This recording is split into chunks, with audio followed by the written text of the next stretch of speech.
O termo IA, ou inteligência artificial, está cada vez mais conhecido e popular. Pessoas de fora da área comercial ou de pesquisa da TI, ou seja, usuários, já ouviram este termo e inclusive possuem ciência rasa do que se trata.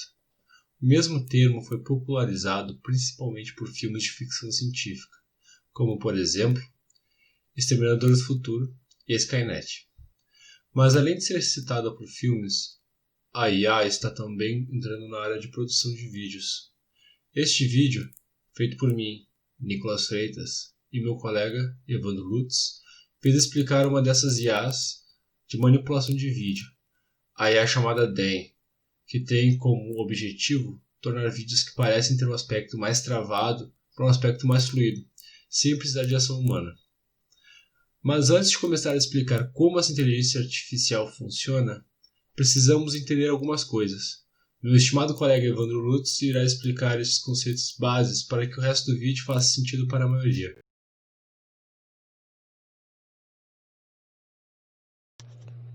Atualmente, estamos tão acostumados com a enxurrada de vídeos que fazem parte do cotidiano, os quais são vistos principalmente pelas redes sociais, que não nos questionamos como de fato a exibição de um vídeo funciona. Para compreendermos melhor, é preciso voltar um pouco no tempo, entendendo como a tecnologia evoluiu ao longo dos anos para proporcionar essa experiência.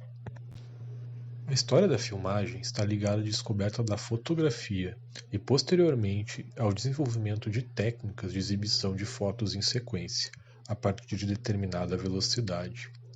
Isso permite criar uma ilusão de movimento a quem estiver assistindo. Isso mesmo, um vídeo ou filmagem nada mais é do que uma sequência de imagens, preparadas especificamente para que nosso cérebro veja a movimentação a partir da troca e intercalação de cada uma delas. A exploração deste efeito consiste na quantidade de imagens exibidas por segundo, ou os FPS, Frames per Second, quadros por segundo em português.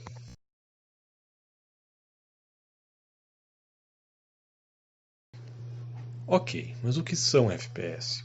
Para se criar ilusão de movimento, é necessário exibir as imagens em sequência, com uma quantidade de imagens a cada segundo. Esta técnica está ligada a uma característica presente no olho humano, que, atuando em conjunto com o cérebro, tem a capacidade de formar a sensação de fluidez em sequências de exibição acima de 10 ou 12 quadros por segundo. Isso ocorre porque a visão humana é limitada com relação a distinguir imagens individuais, em sequências que sejam superiores a 10 quadros ou mais. O nosso sistema visual cria o que chamamos de retenção. Essa retenção de imagens ocorre por cerca de 15 décimos de segundo, mas o que é um período suficiente para criar a ilusão de continuidade entre as diferentes imagens.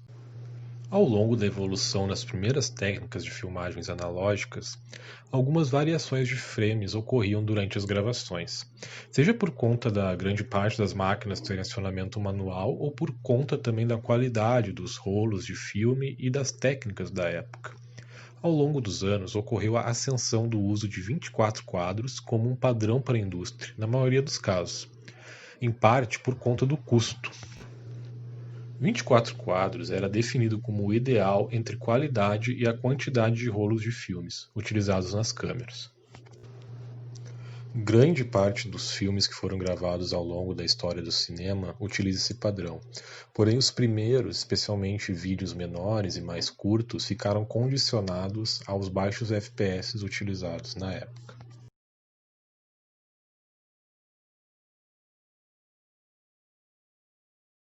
Pessoal, nesse vídeo aqui vou estar explicando para vocês como fazer o download e a configuração da ferramenta DAN para a interpolação de vídeos utilizando inteligência artificial. Basicamente, a gente tem duas opções. A primeira seria a clonagem do repositório do código original. Esse código está hospedado no GitHub, ele é open source. A gente pode buscar no Google mesmo por DAN, que a gente vai encontrar aqui essa página dentro do GitHub, a qual tem todo o código aqui base e todo o passo a passo para instalar as dependências, entre elas o PyTorch, para a gente estar fazendo as interpolações. Basicamente, em alternativa a isso, a gente tem o DAN App, Ele é uma ferramenta feita a partir dessa mesma base, porém ele tem um front no qual ele simplifica e agiliza o uso. Então a gente consegue de uma maneira mais rápida e fácil fazer as interpolações. Ele está disponível numa página à parte, então se a gente vier aqui pesquisar por DEM App, a gente vai ter essa página aqui, que tem o download para a ferramenta. Antes de fazer o download, é importante salientar que tem algumas limitações e alguns requisitos. O primeiro é que só dá para utilizar placas de vídeo da NVIDIA, certo? Por quê? Por conta dessa tecnologia chamada CUDA-Core, que é uma tecnologia de processamento de vídeo presente somente nas placas dessa marca. Se você tiver uma placa de vídeo da Intel on-board ou uma placa de vídeo off-board, não vai funcionar, porque elas não têm essa tecnologia. Outro ponto é a exigência de um alto número de memória de vídeo, VRAM, para fazer interpolações em resoluções HD e Full HD, é necessário de 10 a 11 GB, o que hoje está presente somente em modelos mais top de linha. Para a gente burlar esse problema, existem algumas configurações que a gente pode fazer no próprio aplicativo, ou também utilizar poder de processamento de terceiros, como as ferramentas da Google. Mais adiante no vídeo, meu colega Nicolas vai exemplificar o uso dessas ferramentas. A gente pode clicar aqui então no botão para fazer o download. É recomendável que quem puder fazer a doação para os desenvolvedores faça. E a gente vai ter acesso então às últimas versões lançadas. Eu vou fazer o download aqui para mostrar dessa última 0.40. Ela vai baixar uma pastinha zipada, né, no formato RAR. Eu não vou baixar de novo, eu já tinha baixado anteriormente. Então, basicamente, eu vou vir aqui na pasta, né, depois de zipá-la, e eu vou ter todas as dependências e bibliotecas já configuradas, bastando vir aqui no dem-app.exe e executar. Ele vai abrir essa janelinha aqui, que é o front que eu falei antes, que vai facilitar o nosso trabalho. Então, basicamente, a gente tem que pegar o vídeo que a gente quer fazer a interpolação através do input file. Eu vou selecionar aqui um vídeo de uma animação stop motion, bem curtinha. A gente tem que colocar a pasta onde a gente quer que o vídeo interpolado seja salvo. Eu vou utilizar a mesma pasta, certo? E aqui nas opções de interpolação, a gente pode escolher dois modos de profundidade para o algoritmo atuar. O primeiro deles é Real Life or 3D, que é voltado para live action animações realistas. Ou a gente pode utilizar cartoon ou anime para animações 2D e animações menos realistas. No meu caso é uma animação stop motion, uma massinha de modelar, então eu vou utilizar essa aqui mesmo. Aqui no input FPS ele mostra a velocidade, né, os quadros por segundo com que o vídeo original está rodando e para quanto que a gente pode interpolar. Aqui no caso está em 2 vezes 50 FPS, eu posso interpolar para 100, para 200, mas claro que isso vai exigir mais tempo e mais poder de processamento. Então vou deixar aqui no dobro, que é o 50. Aqui no MISC Options a gente tem algumas opções de sensibilidade, algumas outras opções para deletar as pastas, né, e etc. A gente também tem essas opções aqui, que são as opções que eu falei antes, que ajudam a burlar o problema de limitação de vídeo. Então, como o aplicativo, o algoritmo, ele exige de 10 a 11 GB de VRAM, foi fazer o downscale do vídeo, que é baixar a resolução dele, para que seja mais fácil para o algoritmo trabalhar com interpolação, exigindo assim menos poder de processamento. Nós também podemos dividir o vídeo em sessões, para que essas sessões sejam processadas aos poucos. Aqui tem basicamente opções para mudar o visual do front, não é nada relacionado ao vídeo. Aqui no Beta Options a gente tem algumas outras opções que não vão ser necessárias no momento. Então basicamente é isso. Para começar a interpolação, a gente tem esses passos aqui embaixo, os quais devem ser seguidos, né, nessa ordem, que é primeiro cortar o vídeo, né, nos frames, ou seja, fazer a divisão deles em cada um dos frames. Depois alimentar o algoritmo com esses frames, para que ele possa criar os intermediários, e depois pegar esses frames convertidos e passar para vídeo. A gente pode clicar aqui para performar todos na sequência. e ele vai começar o processo. Esse processo costuma demorar, para um vídeo curto, de 2 a 3 horas ou mais. Vai depender do seu hardware e vai depender da resolução original e a duração do vídeo. Então eu vou deixar aqui rodando e depois eu mostro o resultado final.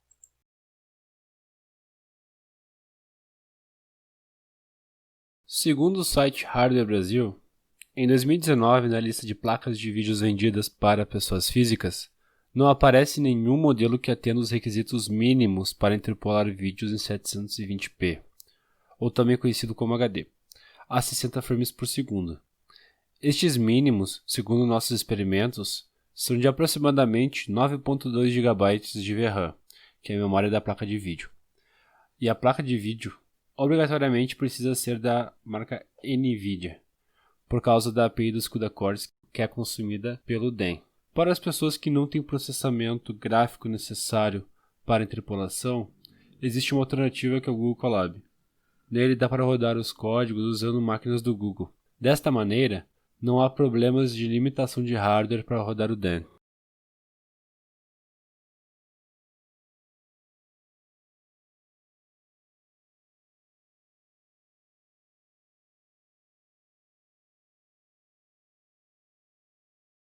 Aqui no GitHub do DEM, arrastando para baixo, existe uma parte onde diz Google Colab Demo. Através desse link aqui, nós podemos criar um collab e usar o DEM na máquina do Google. Aqui eu tenho um já pronto, ele vem para essa tela, e aqui ele nos dá um pequeno guia de como usar o DEM. Existem alguns métodos de input que ele utiliza, e output também, que é uma comunicação de onde encontrar o vídeo, e no output é onde ele deve alocar este vídeo. É importante salientar que ele usa somente o Google Drive. Então, para poder utilizar os vídeos, ter acesso e publicar o vídeo, ele precisa estar em alguma pasta do Drive. No meu caso, está em Estudos, IFRS 2022/IA, vai todo esse caminho até o fim, que é onde está o arquivo. E a versão de output está aqui. É um caminho parecido, só muda o nome do vídeo. Importante não ser o mesmo nome para ele não se reescrever, né? Agora a parte do Target FPS.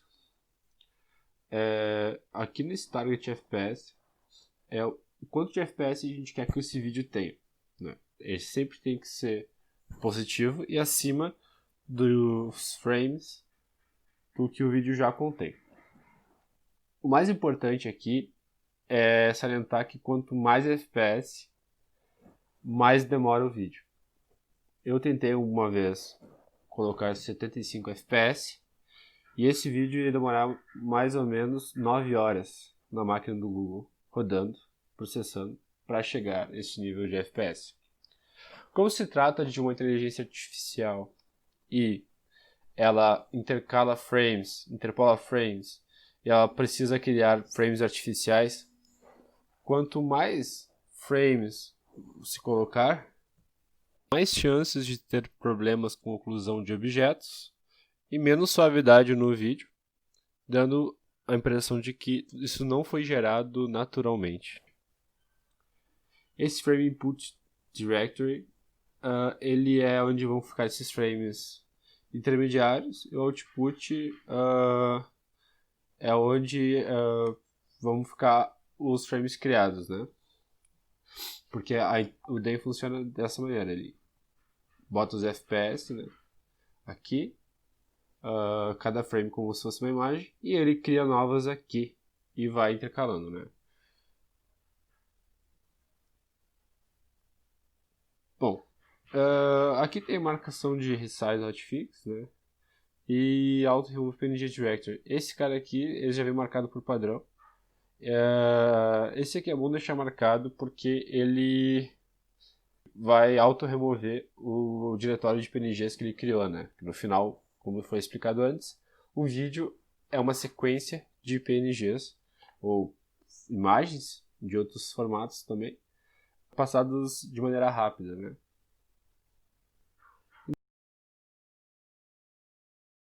Vou apertar o play aqui, aperta o play aqui, e ele inicia todos sozinho, né?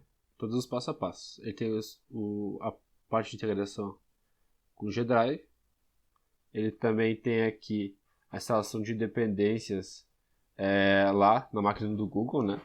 Ele demora mais ou menos uma meia hora para fazer todos esses passos. E depois ele começa a parte de extração. Aqui. A interpolação.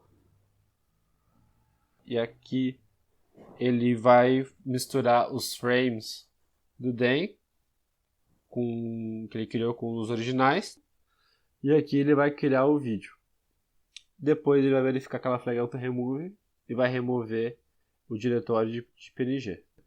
Essa feature aqui, geralmente ele roda experimental para botar o som junto com o vídeo. Porque o que acontece?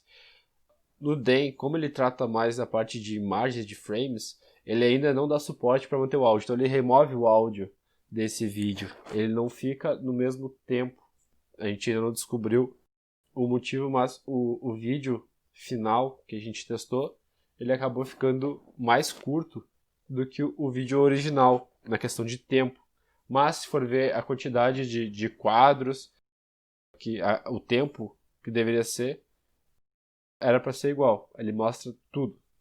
Porém, no final a diferença é cerca de 3 segundos. Bom, então é isso. O tempo final para deixar registrado com 60 FPS foram 2 horas e meia mais ou menos rodando. Não tivemos grandes problemas. Logo após esse momento a gente vai mostrar qual foi o resultado obtido usando esse Google Colab.